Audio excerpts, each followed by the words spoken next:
தமிழர்கள் முதலில் சுட்டார்களா அல்லது கர்நாடக வனத்துறை முதலில் சுட்டார்களா? யார் சுட்டார்கள் என்பதில் தெளிவாக இல்லாத ஒருவர் எப்படி தமிழ்நாடுடைய சட்ட அமைச்சராக இருக்க முடியும்? தண்ணி தான் குருவையை காப்பாற்றும்.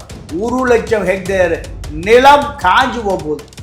தமிழ்நாடு தரப்புலேருந்து இதையெல்லாம் கர்நாடகா தரப்புக்கு வாதத்தை எடுத்து வைக்க அழுத்தம் இல்லை. சிதம்பரம் காங்கிரஸுக்கு எதிராக போராடுவாரா? சட்ட சண்டை நடத்துவாரா? போக்குவரத்து துறையில் கண்டக்டர் வேலைக்கு யூபியை சேர்ந்த ஒரு இந்தி நிறுவனத்திற்கு கான்ட்ராக்ட் கொடுத்தான். இந்த கண்டக்டர் பூரா இந்தியில் தான் இருப்பான். கர்நாடகாவை பகைத்து கொண்டு யாருமே இங்கே அரசியல் பண்ண முடியும். அத்தனை பேருக்கு சொத்து எங்கே இருக்குது?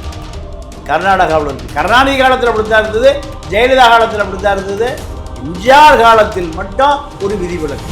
தலித்தை ஏமாத்துறவன் தலித் தலைவனாக இருக்கான், திராவிடத்தை ஏமாத்துறவன் திராவிட தலைவனாக இருக்கான்.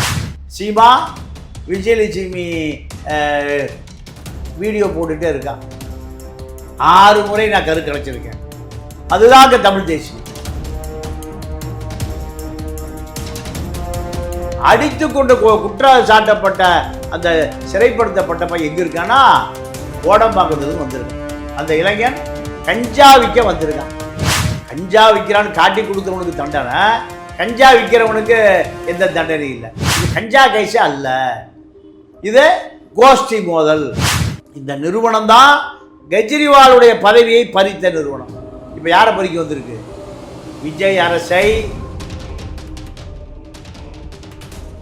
விஜய் அரசுக்கும் என்ட்ரிகா நிறுவனத்துக்குள்ள தொடர்பை பாஜக கண்டுபிடிச்சான்னா சிறையில் இருக்கிறியா, தமிழரை காட்டி கொடுக்குறியா, தமிழகத்தை காட்டி கொடுக்க போறியா? இப்போ யூபி நிறுவனம் வந்திருக்கு, முடிஞ்சது கதை. சித்திரேவன் மீடியா நேயர்களுக்கு வணக்கம். நான் உங்கள் குமார் ராஜா. இன்று நம்மோடு அரசியல் விமர்சகர் தமிழா பாண்டியன் அவர்கள் இணைந்துள்ளார். அவரோடு பேசுவோம். வணக்கம். வணக்கம் ஐயா. தமிழ்நாடு கர்நாடக எல்லை பகுதியில் 3 தமிழர்களை சுட்டு கொண்டு இருக்காங்க. அதற்கு தமிழ்நாடு தரப்புலேருந்து எந்த ஒரு நேற்று சட்டசபையில் ஒரு பேச்சு போச்சு. ஆனால் இப்போது கர்நாடகா முதல்வர் சொல்லியிருக்காரு, இது எங்கள் மாநில பிரச்சனை, இதில் நீங்கள் தலையிடாதீங்க, தமிழ்நாடு முதல்வர்கள் யாருமே, தமிழ்நாடு நிர்வாகிகள் யாருமே தலையிடக்கூடாது அப்படின்ற மாதிரி சொல்லியிருக்காரு. சார், இது எப்படி பார்க்குறீங்க? இல்லை, இது இப்போ தமிழ்நாடு சட்ட அமைச்சர் நிர்மல்குமாரை சட்டசபையில் ஒரு கேள்விக்கு என்ன பதில் சொல்கிறாருன்னா, யார் முதலில் சுட்டது? தமிழர்கள் முதலில் சுட்டார்களா அல்லது கர்நாடக வனத்துறை முதலில் சுட்டார்களா? இந்த கேள்வியை தமிழ்நாடு சட்ட அமைச்சரே கர்நாடகாவுக்கு ஆதரவை எழுப்பியிருக்கார். நீங்கள் யார் சுட்டார்கள் என்பதில் தெளிவாக இல்லாத ஒருவர் எப்படி தமிழ்நாடுடைய சட்ட அமைச்சராக இருக்க முடியும்? ஒரு நிராயுதபாணி தாரியாக, ஆயுதபாணியாக தமிழ்நாடு சட்ட அமைச்சரே சொல்கிறாரு. அப்போ அவர்கள் என்ன தேடப்படுகிற வனத்துறையால் தேடப்படுகிற சந்தேக நபரா, இல்லை ஏதாவது சந்தன மரம் கடத்துறவனா, இல்லை செம்மரம் கடத்துறவனா? தன்னோட ஆடு மாடுகள் தொலைஞ்சு போய் தேடுறதுக்காக வந்தவங்க. ஊரே போய் போராடுது, ஊரே சாலை மறியல் பண்ணுது. அப்போது தமிழ்நாடு சட்ட அமைச்சர் ஏன் பயப்படுறாருன்னா, கர்நாடகா காங்கிரஸ் ஆட்சி வாபஸ் வாங்கினால் தாவேக ஆட்சி கவுந்து போகும். நீங்கள் தமிழனை எத்தனை பேரை சுட்டாலும் சரி, தண்ணியே கொடுக்கலினாலும் பரவாயில்ல. கர்நாடகாவில் தமிழ்நாடு தரப்பு கர்நாடகா தரப்பு 2 பேரும் இப்போ சட்ட வாதங்கள். இப்போ குருவை காஞ்சு போயிடும். நீதி தள்ளி வைக்கப்பட்டிருக்கு. இந்த நீதி குருவையை காப்பாற்றுமா? தண்ணி தான் குருவையை காப்பாற்றும். 1,00,000 ஹெக்டேர் நிலம் காஞ்சு போகுது. தமிழ்நாடு தரப்புலேருந்து இதையெல்லாம் கர்நாடகா தரப்புக்கு வாதத்தை எடுத்து வைக்க அழுத்தம் இல்லை. அப்படி அழுத்தம் கொடுத்தா தமிழ்நாடு ஒரு காங்கிரஸ் சட்டமன்ற உறுப்பினர்கள் காப்பாற்றிட்டு இருக்கான், வாபஸ் வாங்கினா ஆட்சிக்கு வந்து போயிடும். அப்போது காவிரி பற்றி அழுத்தம் கொடுக்க வேண்டிய அவசியம் இல்லை. கர்நாடக தமிழர் சுட்டு கொண்டாலும் அழுத்தம் இல்லை, ஆட்சிக்கு வந்து போயிடும். தமிழ்நாட்டை சேர்ந்த மூத்த வழக்கறிஞர் முன்னாள் அமைச்சர் ப. சிதம்பரம் தமிழ்நாடு சார்பாக சுப்ரீம் கோர்ட்டில் வாதாடுவதற்கு சிதம்பரத்தை அறிவிச்சிருக்கிறார் விஜய். சிதம்பரம் காங்கிரஸுக்கு எதிராக போராடுவாரா? சட்ட சண்டை நடத்துவாரா? அவருக்கு ஓட்டு போடுறது காரைக்குடியில் இருக்கிற தமிழர்கள் தான். இப்படி இதை விட பெரிய இன்றைக்கு என்ன நடந்திருக்குன்னா, போக்குவரத்து துறையில் கண்டக்டர் வேலைக்கு யூபியை சேர்ந்த ஒரு இந்தி நிறுவனத்திற்கு கான்ட்ராக்ட் கொடுத்துட்டான். இன்னைக்கு கண்டக்டர் பூரா இந்தியில் தான் இருப்பான். இதை சட்டசபையில் அறிவிச்சாச்சு. காரணம், இதை பற்றியெல்லாம் யாருக்கும் கவலை இல்லை. ஐயா, இந்த இடத்துல வந்து பார்த்தீங்கன்னா பெருசாக பாதிக்கப்படுறது யாருன்னு பார்த்தா தமிழ் மக்கள் தான். எதுக்காக கேட்குறேன்னா, இப்போது முன்னாடி ஒரு போராட்டம் நடந்துச்சு, நீட் போராட்டம். அதில் வந்து ரஞ்சித், வெற்றிமாறன் இவங்கெல்லாம் வந்து பேசினாங்க. எது பேசினாங்கன்னா ஜாதி பற்றி பேசினாங்க.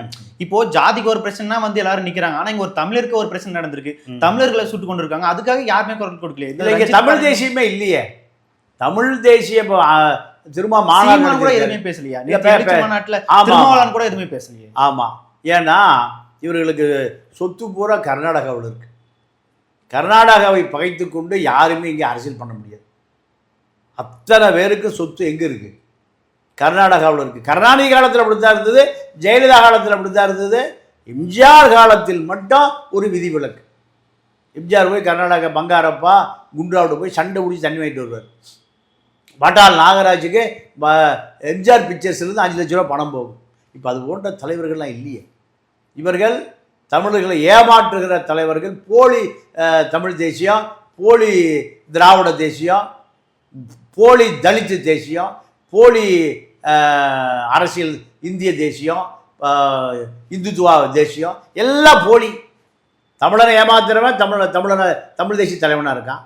தலித்தை ஏமாத்துறவன் தலித்து தலைவனாக இருக்கான்.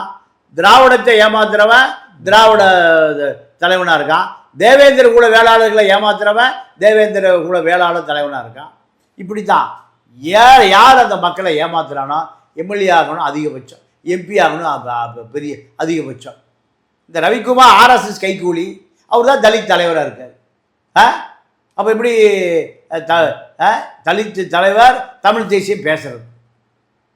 அப்போது இதெல்லாம் மக்கள் என்னைக்கு அடையாளம் கண்டுகொள்கிறானோ, என்னைக்கு பகுத்தறிவு வளருதோ, சுயமரியாதை வளருதோ, இது ரெண்டுக்கே கட்சி வச்சிருந்த ஒரே நாடு தமிழ்நாடு தான். எவனுக்கு சுயமரியாதையும் இல்லை, பகுத்த அறிவும் இல்லை. இது ரெண்டு தந்தை பெரியார் வச்சிருந்தார். உங்களுக்கெல்லாம் அறிவு இல்லைடா, அதுதான் பகுத்தறிவாளர் கழகம், அதில் சேர்ந்துக்க. சுயமரியாதை இல்லை உனக்கு, சூடு சொரணையே இல்லை, சுயமரியாதை கழகம், அதில் சேர்ந்துக்க. அதில் சேர்ந்தாவது உனக்கு சுயமரியாதையும் பகுத்தறிவு வர வேண்டும் என்பதற்காகத்தான் தந்தை பெரியார் 2 அமைப்புகளே வச்சுருந்தார். இப்போ தமிழ் தேசியம் ஆகஸ்ட் 17 வரும்போது வரும். அடுத்து எப்போ வரும்? அடுத்த ஆகஸ்ட் 17 வரும்போது தான் தமிழ் தேசியம் வரும். சீமா விஜயலட்சுமி வீடியோ போட்டுகிட்டே இருக்கா. 6 முறை நான் கலைச்சிருக்கேன். அதுதாங்க தமிழ் தேசியம்.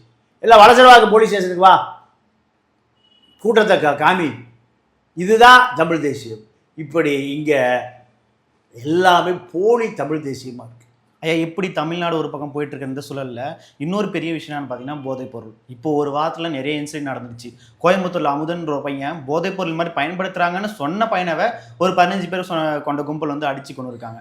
இன்னொரு பக்கம் திருவெட்டூரில் ஒரு பையனை வந்து தனுஷ்ன்ற ஒரு பையனை கொண்டு அடிச்சு கொண்டு. இந்த மாதிரி தமிழ்நாடு ஒரு போதைப் பொருள் இல்லைங்க. தமிழ்நாடு முழுக்க போதை எங்கே மொத்த வியாபாரம்னா கல்லூரி வளாகம், பள்ளி வளாகம் தான். 2000 பேர் கன்சியூமராக இருக்கான். 4000 பேர் படித்தா 2000 பேர் கன்சியூமராக இருக்கான். இப்போ திருவொற்றியூர் பள்ளிக்கூடத்தில் ஒரு கஞ்சா கும்பல் கஞ்சா குடிச்சிட்டு புகையை விடுறான்.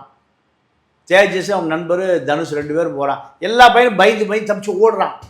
இப்போ 2 பேர் தட்டி கேட்குறான், ஏன்டா இப்படி கஞ்சா குடிச்சு மூஞ்சில் ஊதுறீங்களு? அதுக்கு அந்த அந்த இளைஞன் வரல, தேஜஸ்.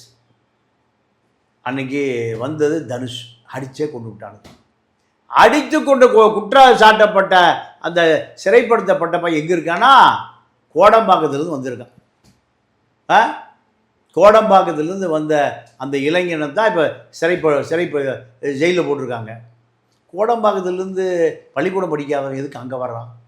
அப்போது கஞ்சா விற்க வந்திருக்கான் அந்த இளைஞன், கஞ்சா விற்க வந்திருக்கான்.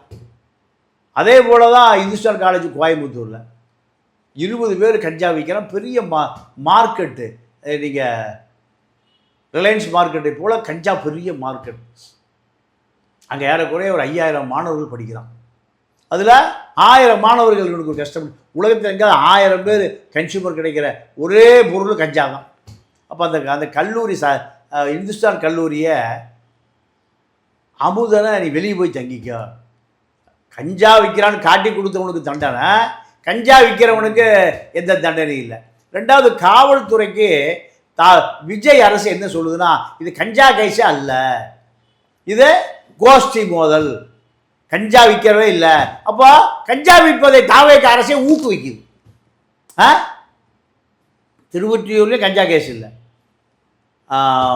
கோயம்புத்தூர்லேயும் கஞ்சா கேஸ் இல்லை.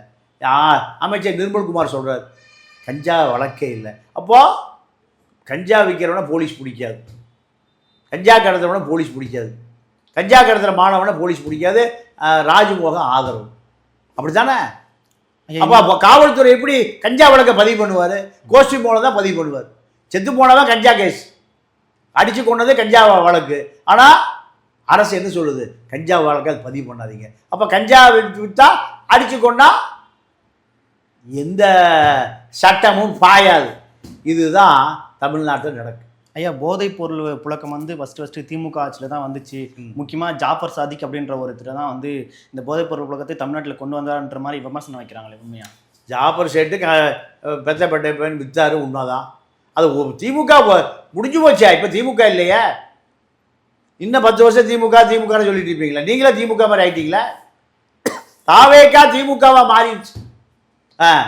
எந்த கஞ்சா வியாபாரி கைது செய்யப்படலையே, காவல்துறை அதிகாரிக்கு உத்தரவே போலியே.